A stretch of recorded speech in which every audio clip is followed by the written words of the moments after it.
ప్రశ్నకు సమాధానం అధ్యక్ష. మొదటి ప్రశ్నకు సమాధానం 2019 నుంచి 24 సమయంలో ప్రజా పంపిణీ వ్యవస్థలో భాగంగా తీసుకున్న అమలు చర్యలు ఈ క్రింద విధంగా ఉన్నాయి అధ్యక్ష. అరెస్ట్ అయిన వ్యక్తుల సంఖ్య 9664 అధ్యక్ష. జప్తు అంటే బియ్యం జప్తు చేసిన పరిణామం 76,854 మెట్రిక్ టన్నుల అధ్యక్ష. ఇది పీడిఎస్ బియ్యం. పీడిఎస్ సరుకుల అక్రమ రవాణాకు సంబంధించి కేవలం 148 మందిని 2 సార్లు కంటే ఎక్కువగా గత ప్రభుత్వం అరెస్ట్ చేసింది అధ్యక్ష. ఈ కేసులో స్వాధీనం చేసుకున్న నిల్వలను ప్రతి కేసు యోగ్యత ఆధారంగా జాయింట్ కలెక్టర్లు మరియు జిల్లా కలెక్టర్లు జప్తు చేసి ప్రభుత్వానికి బదిలీ చేయడం అవుతుంది అధ్యక్ష. అరెస్ట్ అయిన వ్యక్తులపై క్రిమినల్ కేసులు నమోదు చేయడం అయింది. జిల్లా సెషన్స్ కోర్టులు మరియు గౌరవ హైకోర్టు ఉత్తర్వుల ప్రకారంగా తదుపరి చర్యలు తీసుకుంటాం అధ్యక్ష. పెద్దలు గోరంట్ల బుచ్చే చౌదరి గారు. అధ్యక్ష, మనోహర్ గారు మంత్రిగా ప్రమాణ స్వీకారం చేశాక తన శాఖకు న్యాయం చేస్తూ అనేక ప్రాంతాల్లో పర్యటించినప్పుడు అనేక గోడౌన్లు కూడా తనిఖీ చేశారు. ఏదైతే పేద ప్రజల సంక్షేమం కోసం అన్న తారక రామారావు గారు ప్రారంభించిన ₹2 కేజీ పథకాన్ని ఇవాళ నిర్వీర్యం చేస్తూ కొంతమంది దుర్మార్గులు దీన్ని పక్కదారి పట్టిస్తూ ఉన్నారు. ఈ మధ్య చూసాం మనం కాకినాడ కేంద్రంగా ఏ విధంగా వ్యవహారాలు నడిచినాయో. డిప్యూటీ ముఖ్యమంత్రి గారు పవన్ కళ్యాణ్ గారు కూడా వెళ్ళి అక్కడ తనిఖీ చేసిన సందర్భం చూసాం. ఒక అడ్డాగా కాకినాడ పోర్టును అడ్డాగా ఇతర రాష్ట్రాల నుంచి ఇతర జిల్లాల నుంచి కూడా అక్కడ తరలించి ఏ విధంగా బయటకు వెళ్ళిందో. ఇవాళ ఏదైతే పేద వర్గాల సంక్షేమం కోసం ఇచ్చిన బియ్యం మరలా రీసైక్లింగ్కి వెళ్ళిపోతుంది. కొంతమంది మిల్లు యజమానులు ఆనాటి ప్రభుత్వ పెద్దల యొక్క సహకారంతో ఆనాటి సివిల్ కార్పొరేషన్ చైర్మన్ ఎమ్మెల్యే ఒక ఎత్తు అయితే ఎమ్మెల్యే తండ్రి ఒక ఎత్తు, ఇద్దరూ కలిసిన సారథ్యంలో ఏ విధంగా దోపిడీ జరిగిందో మనం చూసాం. ఇవాళ 6A కేసులు పెడతా ఉన్నారు సార్, నామినల్ కేసులాగా అయిపోతుంది. బందర్లో మాజీ మంత్రి గారు ఏ విధంగా వ్యవహరించారో, కుటుంబ సభ్యులు ఏ విధంగా సివిల్ సప్లైస్ గోడౌన్స్లోని బియ్యాన్ని తరలించారో మనం చూసాం. ఇవాళ దెయ్యాలు వేదాలు ఉంచినట్టుగా పెద్ద పెద్ద కబుర్లు చెబుతూ ఉన్నారు.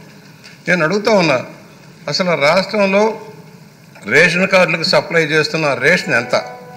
ఇవాళ ఎందుకంటే చాలామంది ఆ బియ్యాన్ని వాడుకోకుండా ఇతర అని అమ్ముతూ ఉన్నారు. కొంతమంది ఎవరైతే ఈ బియ్యం సప్లైదారులు కూడా అక్కడ ఇవ్వకుండా వాళ్ళకి నగదు ఇచ్చి కొంత చేతిలో ₹10 ₹5 చేతిలో పెట్టి ఆ బియ్యాన్ని మళ్ళా సార్టెక్ చేసి ఇతర ప్రాంతాలకి పంపించి ఎక్స్పోర్ట్ చేస్తే ప్రయత్నం చేస్తూ ఉన్నారు. దీనివల్ల ప్రభుత్వం ఎక్స్చెక్కర్ మీద భారం పడుతూ ఉంది, సామాన్య ప్రజలకు న్యాయం జరగడంలో. సార్టెక్ పేరుతో దోపిడీ చేశారు గత ప్రభుత్వం.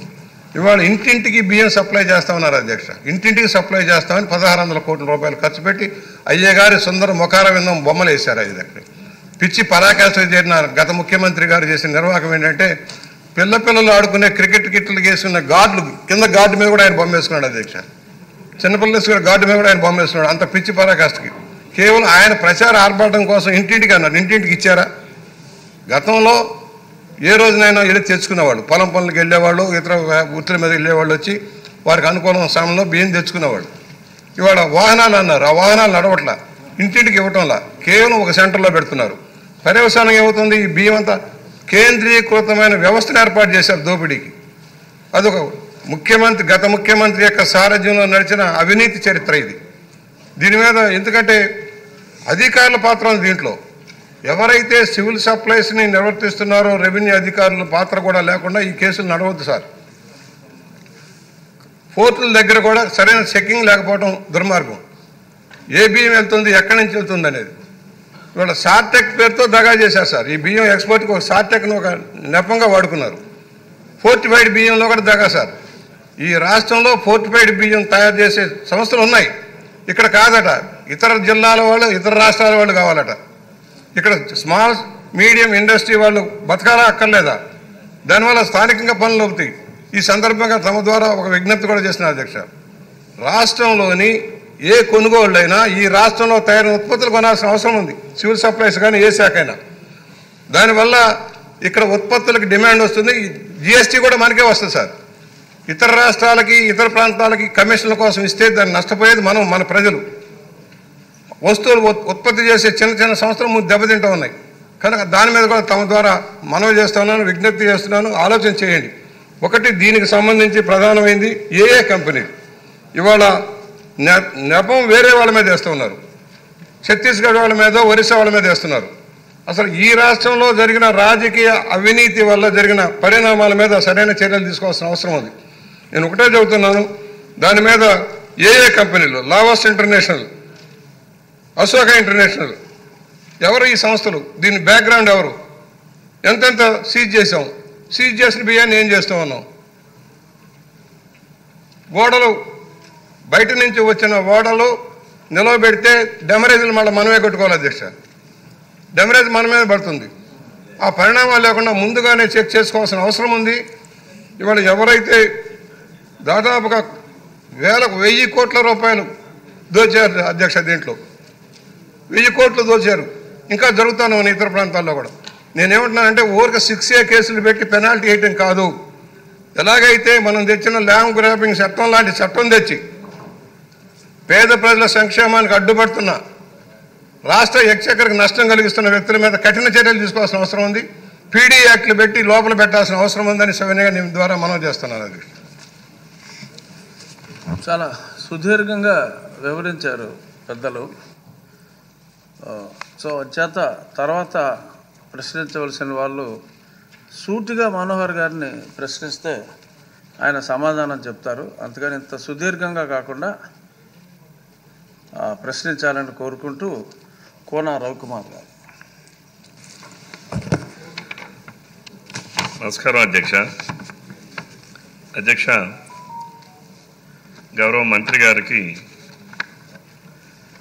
ఈ రాష్ట్రంలో 2019, 2024 మధ్యన అరెస్ట్ అయిన వ్యక్తుల సంఖ్య 9664 అని ఇచ్చారు అధ్యక్ష. జప్తు చేసిన పరిమాణం 76,854 కేజీలు అధ్యక్ష. 76,000 మెట్రిక్ టన్నులు అధ్యక్ష.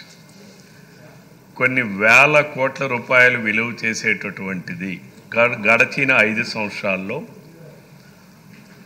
కాకినాడ కేంద్రంగా పోర్టు నుంచి తరలిపోయిందని ప్రపంచానికి అంతా తెలుసు అధ్యక్ష.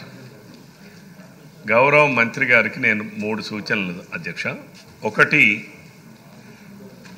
2024 జూన్ 12 తర్వాత నేటి వరకు ఎంత పరిమాణం మీరు అధికారులు పట్టుకున్నారు, ఏ ప్రాంతాల్లో పట్టుకున్నారు, ఎంతమంది పైన కేసులు పెట్టారు, ఇది ఒక క్వశ్చన్ అధ్యక్ష. రెండవది నా సూచన ఏంటంటే, మీరు కేసుల్లో స్వాధీనం చేసుకున్న నిల్వలను ప్రతి కేసు యోగ్యత ఆధారంగా జాయింట్ కలెక్టర్, జిల్లా